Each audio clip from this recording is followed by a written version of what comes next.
Hello students, welcome to all of you. In this class 9th, subject science, this is your chapter number 13, why do we fall ill? This is your video number 56. In the previous class, we have learned about the so many diseases and their prevention and their control. Okay students, in this class, we will start our new topic of this chapter, that is known as principle of treatment.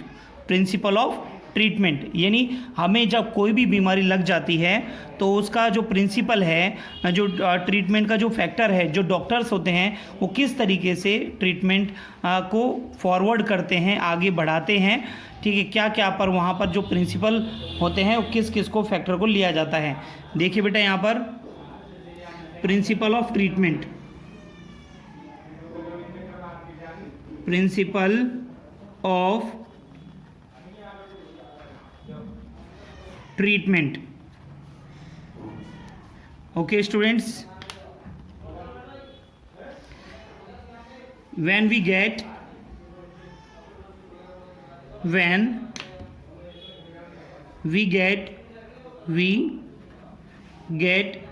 an infectious disease,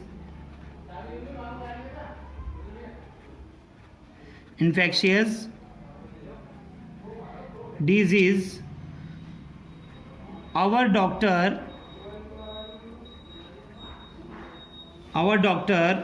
may prescribe different medicines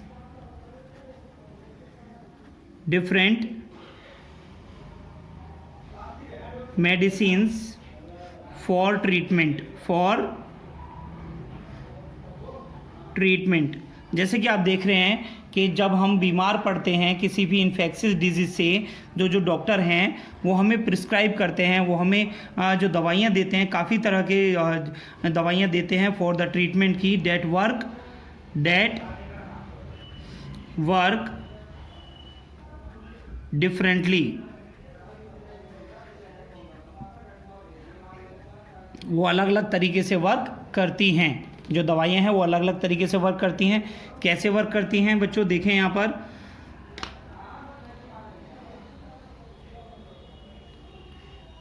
following are the two veg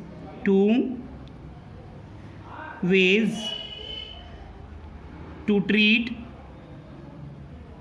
infectious disease को जो क्या नाम है treatment है, इसको हम दो तरीके से कर सकते हैं।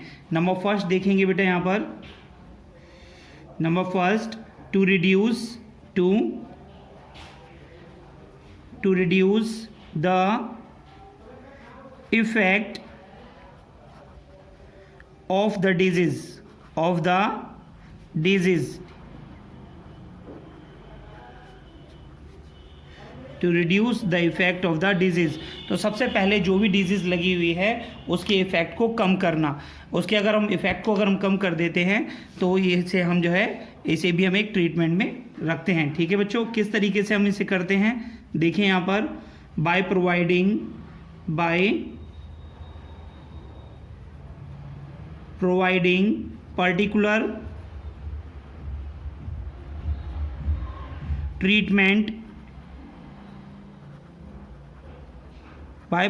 particular treatment so that symptoms can be reduced। यानी जो भी डिजीज़ के जो सिम्टम्स हैं उनमें कमी आने लगे। ठीक है, किसी भी तरीके से हम जो इसे करते हैं, ठीक है, the symptoms are usually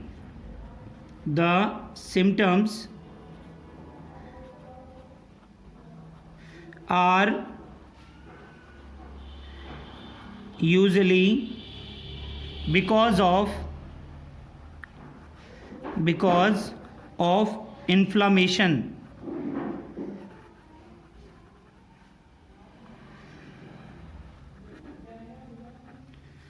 For example, For example, we take medicine, we take medicine that bring down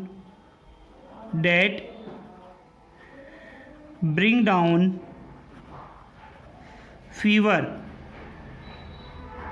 यानी हम अगर कभी हमें फीवर है, अगर हम मेडिसिन लेते हैं, ठीक है, तो फीवर हमारा डाउन हो जाता है। इस तरीके से क्या है, जो डिजीज़ है, ठीक है, जो डिजीज़ है वो कम हो जाती है, उसके सिम्टम जो है वो रिड्यूस हो जाते हैं।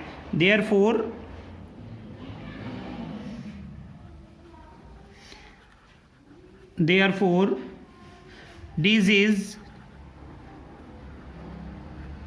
would not be cured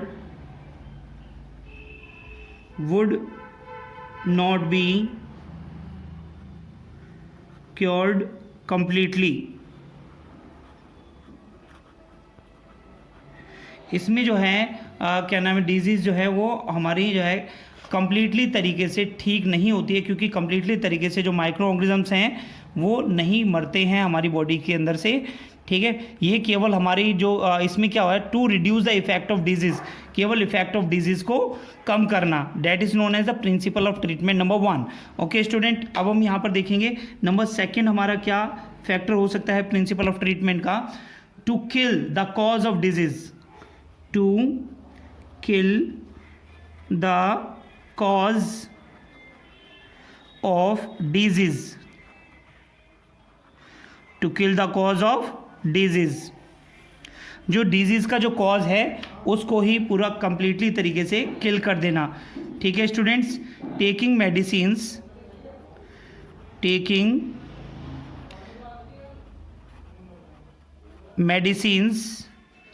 that kill microbes is the best way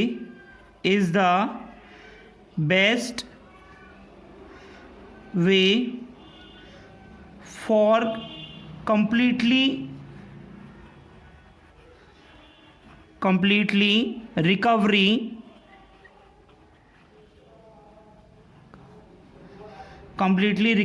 from a particular disease।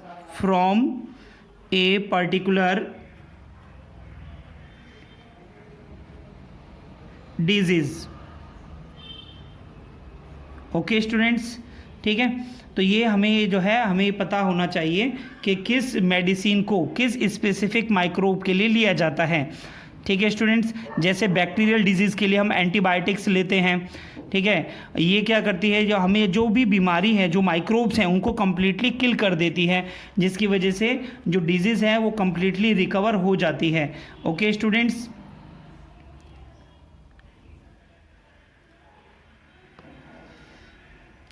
सभी बच्चे नोट करिए बेटे से।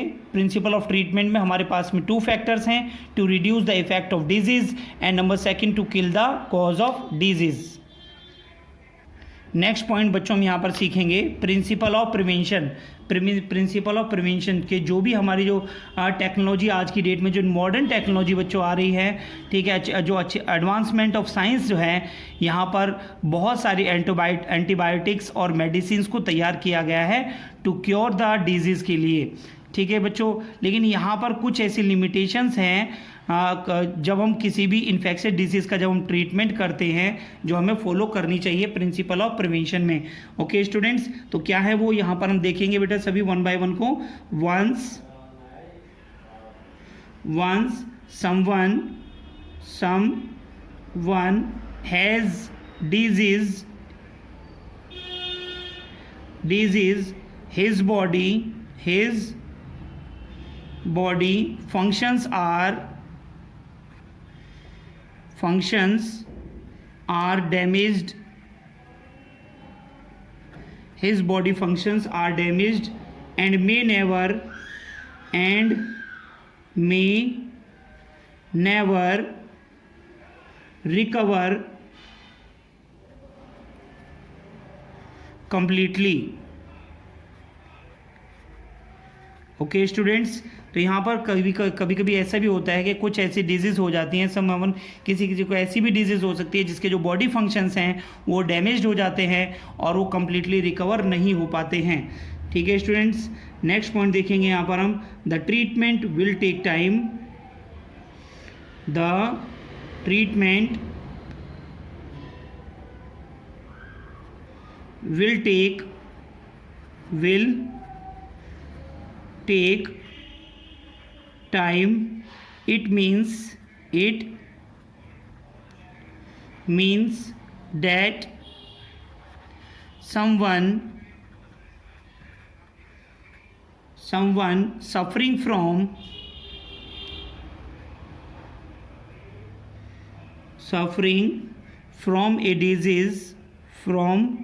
a disease is likely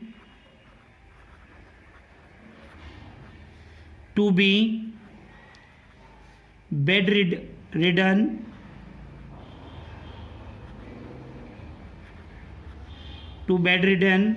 for some time,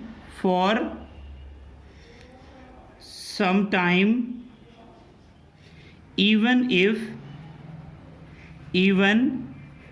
if proper treatment is given. Proper treatment is given. Okay students, तो यहाँ पे हमने देखा the treatment will take time, जो भी ट्रीटमेंट है उसमें टाइम लग सकता है, और समवन किसी भी पर्सन को अगर कोई ऐसी डिजीज़ हैं, ठीक है, जो छुपी रह जाती है, इवन प्रॉपर ट्रीटमेंट देने के बाद भी कुछ ना कुछ डिजीज़ बाकी रह जाती हैं। ठीक है students, the person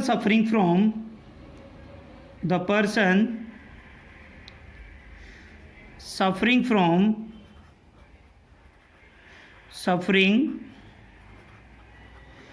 from an infectious disease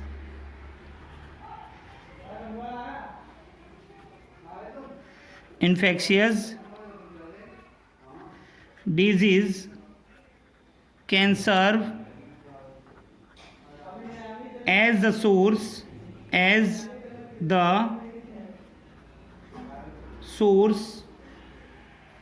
for further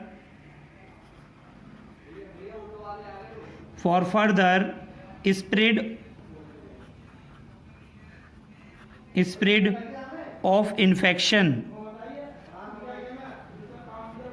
of infection to other people,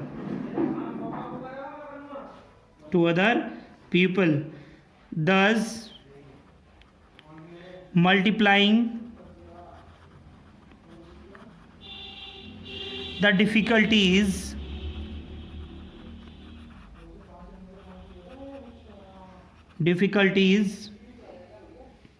mentioned above. Okay students, तो जैसे कि मैंने ऊपर भी आपको यहाँ पर जो डिफ़िकल्टीज़ बताई हैं, इस तरह की परेशानियाँ आ जाती हैं, कब आती हैं, अगर कोई भी पर्सन है, the person suffering from infectious disease, उसे कोई भी इन्फेक्शियस डिजीज़ है, that can serve as source for the further infection to other, किसी भी अदर पर्सन को भी वो डिजीज़ हो सकती है और उसे मल्टीप्लाई करके वो जो है स्प्रेड हो जाती है पब्लिकली, एंड जो है और भी प्रॉब्लम्स को क्रिएट कर सकती है। ओके स्टूडेंट्स, नेक्स्ट यहाँ पर हम देखेंगे मेथड्स टू प्रिवेंट डिजीज़ के बारे में। What are the method to prevent disease? Methods to prevent disease, methods to prevent disease, के डिजीज़ को हम कैसे जो है प्रिवेंट कर सकते हैं, वो कौन कौन से मेथड्स हैं? There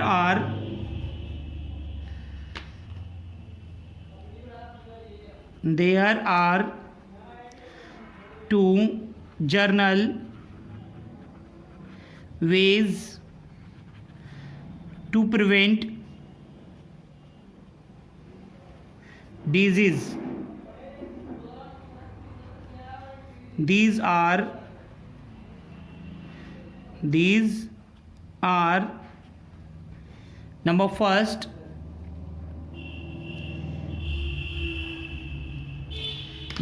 पॉइंट में आप देखेंगे बेटा यहां पर जर्नल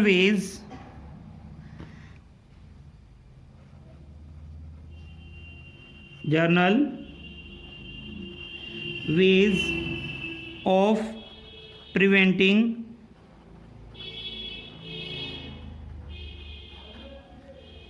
infectious disease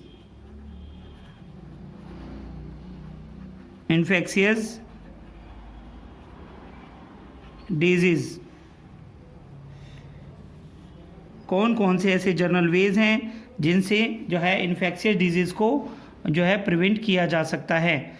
ठीक है स्टूडेंट्स, देखिए सभी,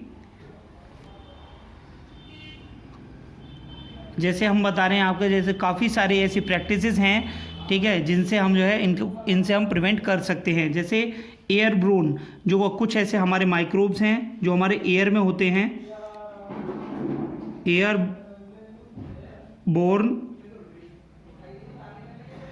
एयरबोर्न, ठीक है। एयरबोर्न को हम कैसे प्रिवेंट कर सकते हैं? By providing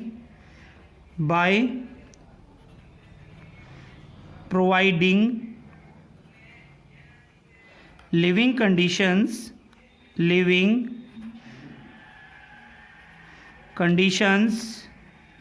that are not overcrowded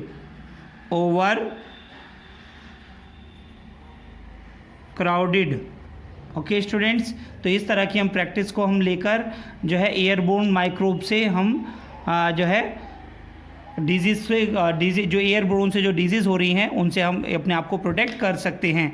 ठीक है स्टूडेंट्स, नेक्स्ट देखेंगे हम यहाँ पर वाटर बोर्न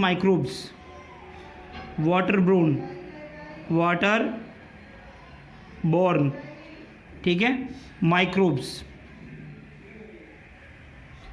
वाटर बोर्न जो माइक्रोब्स हैं, ठीक है, इनमें देखिए बेटा, इसमें by providing safe drinking water, अगर जो वाटर है जो हम पी रहे हैं, ठीक है, अगर वो भी अगर क्लीन नहीं होगा तो इस तरीके से भी ये डिजीज़ सब ये फैल सकती है।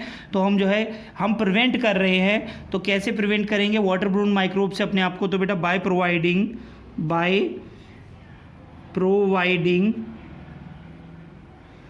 Providing safe drinking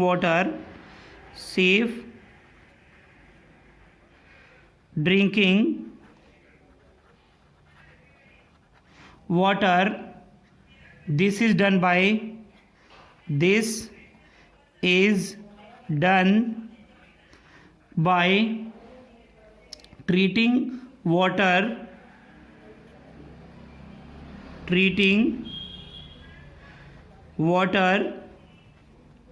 to kill any microbes। Okay students, तो हमने यहाँ पर आपको बताया अभी सबसे पहले जर्नल वेज में हम जो है नंबर फर्स्ट मेथड जो हमने देखा है यहाँ पर जर्नल वेज में क्या आ रहा है बच्चों हमारा, कि जो है एयरब्रोन और जो माइक्रोब्स हैं, माइक्रोब से हम किस तरीके से प्रिवेंट कर सकते हैं अपने आप को इन्फेक्शियस डिजीज़ के लगने से, अपने आप को कैसे हम बचा सकते हैं। ओके स्टूडेंट्स, सभी बच्चे नोट करिए। नेक्स्ट पॉइंट देखेंगे बेटा हम यहाँ पर, सभी बच्चे ध्यान से देखें। नंबर फर्स्ट जनरल वेज में हमारे पास में स्ट्रॉन्ग इम्यूनी सिस्टम को हम फर्स्ट पॉइंट पे हम यहाँ पर बता रहे हैं। स्ट्रॉन्ग इम्यूनी सिस्टम,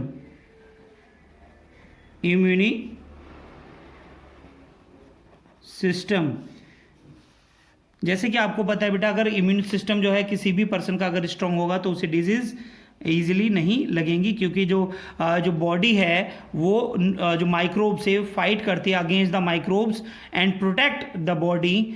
ठीक है, तो यहाँ जो इम्यूनी सिस्टम है स्ट्रॉन्ग होने पर ये चीज़ें होती हैं। तो हम यहाँ पे कैसे लिखेंगे बेटा इसमें? The immune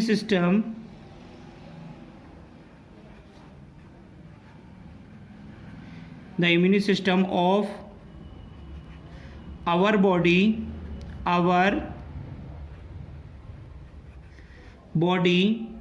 normally normally the immune system of our body normally fights against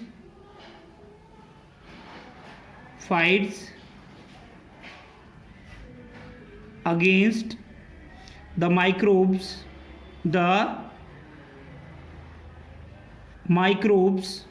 that enter into our body,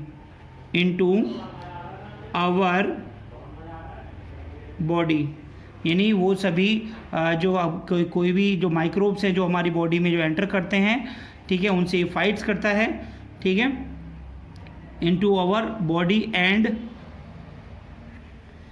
kills them.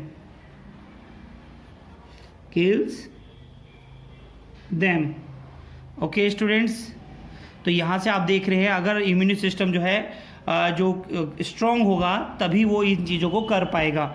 Okay student, number second point देखेंगे हम यहाँ पर, number B point, that is balanced diet.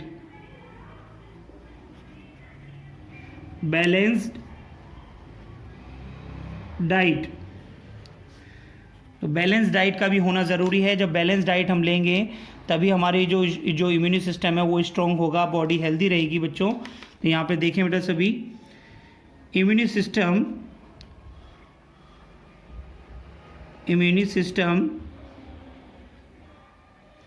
will not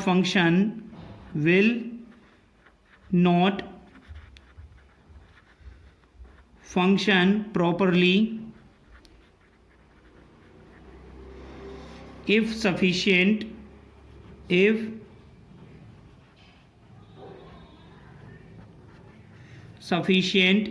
amount of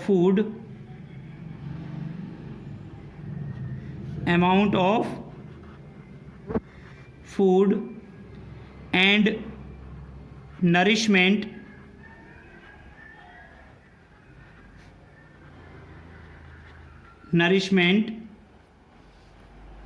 is not available.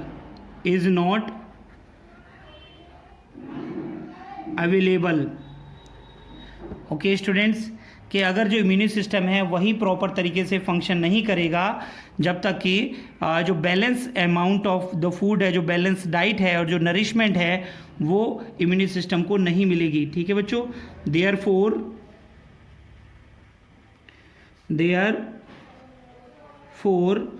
availability of proper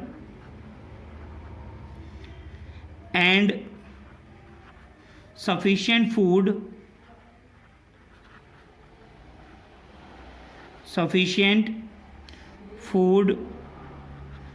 for everyone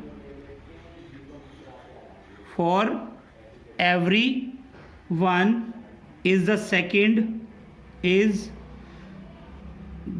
second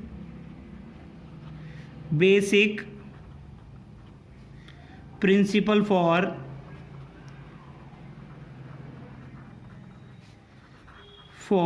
prevention. Okay students, तो यहाँ पर हम देख सकते हैं कि ये हमारा सेकंड प्रिंसिपल हो जाता है जिससे हम डिजीज से अपने आप को प्रोटेक्ट कर सकते हैं. तो नेक्स्ट हम थर्ड देखेंगे बेटा, यहाँ पर हम स्पेसिफिक वेज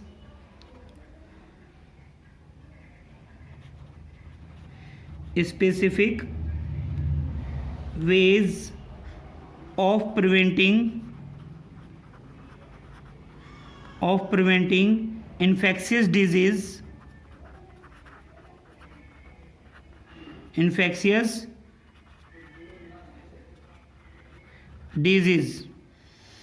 तो स्पेसिफिक वेज, तो ऐसे कौन से ऐसे कुछ चुनिंदा हमारे कुछ ऐसे वेज हैं जिनसे हम प्रिवेंट कर सकते हैं डिजीज़ को. तो कौन से वेज हैं बेटा, यहाँ पर सभी बच्चे ध्यान से देखें.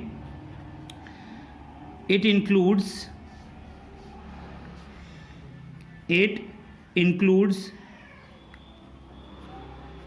includes adopting the practice of immunization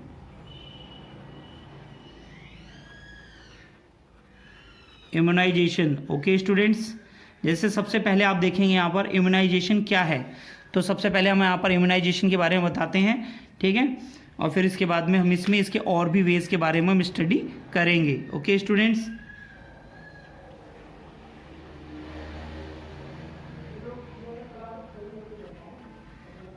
immunisation, ठीक है बच्चों।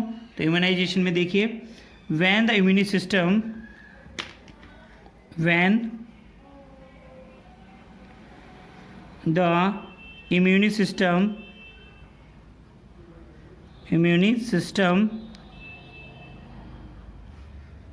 first see an infectious microbe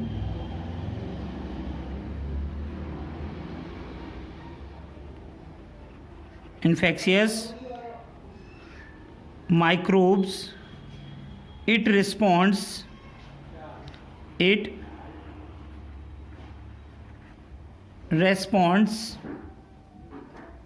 against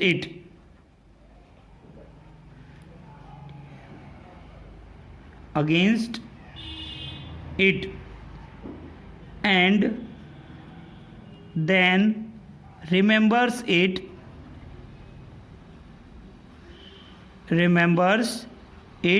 specifically। Okay students, तो यहाँ पे हमने बताया when immune system first see an infectious microbe, जब इम्यूनी सिस्टम किसी भी इन्फेक्शियस माइक्रोब को देखता है, इट रिस्पॉन्स अगेंस्ट, ये उसके अगेंस्ट में ये रिस्पॉन्स बैक करता है, ठीक है, और उसे याद रखता है कि हमें इसे ये जो है हमारी बॉडी को किस तरीके से नुकसान पहुंचा सकता है। तो नेक्स्ट टाइम जैसे ही वो नज़दीक आते हैं, कौन बेटा, जैसे ही वो माइक्रोब्स अगेन दोबारा बॉडी के पास नज़दीक आते हैं, ठीक है, तो वो क्विकली उसे रिस्पॉन्ड करता है और हमारी बॉडी को प्रोटेक्ट रखता है। ठीक है स्टूडेंट्स, तो यहाँ पर हम देख रहे हैं and remembers specifically and protect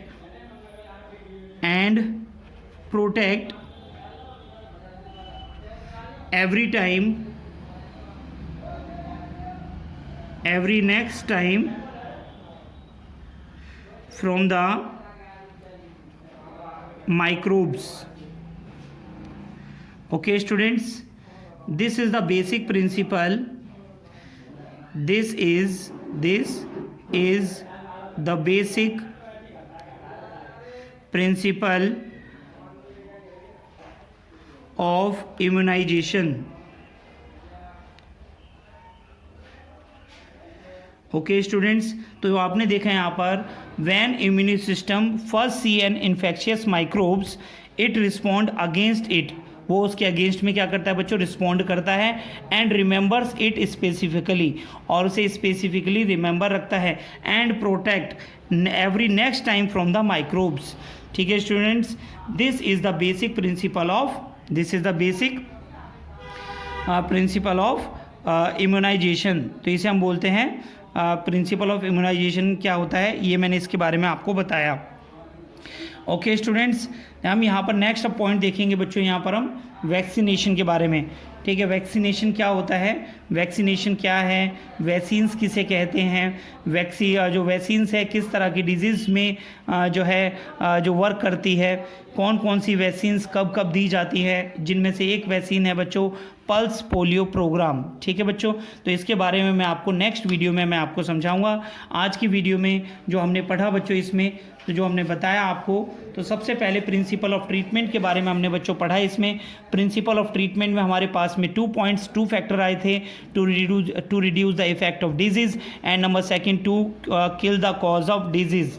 तो ये कॉज थे हमारे। एंड नेक्स्ट पॉइंट जो बच्चों हमने यहाँ पर स्टडी किया, that is known as principle of prevention. Principle of prevention क्या हो सकते हैं, इन प्रिंसिपल्स के बारे में हमने जाना। And method to prevent the disease, कौन कौन से ऐसे मेथड हैं जिनसे डिजीज़ को हम प्रिवेंट कर सकते हैं। जर्नल वेज में मैंने आपको एयरब्रोन और वाटर ब्रोन के बारे में बताया कि हम किस तरीके से सेफ ड्रिंकिंग वाटर को लेकर एंड लिविंग कंडीशंस को हम क्लीन रख के, क्राउडेड एरिया से दूर रख कर अपने आप को हम, ठीक है, तो हम किस तरीके से इन्फेक्शन डिजीज से हम बच सकते हैं।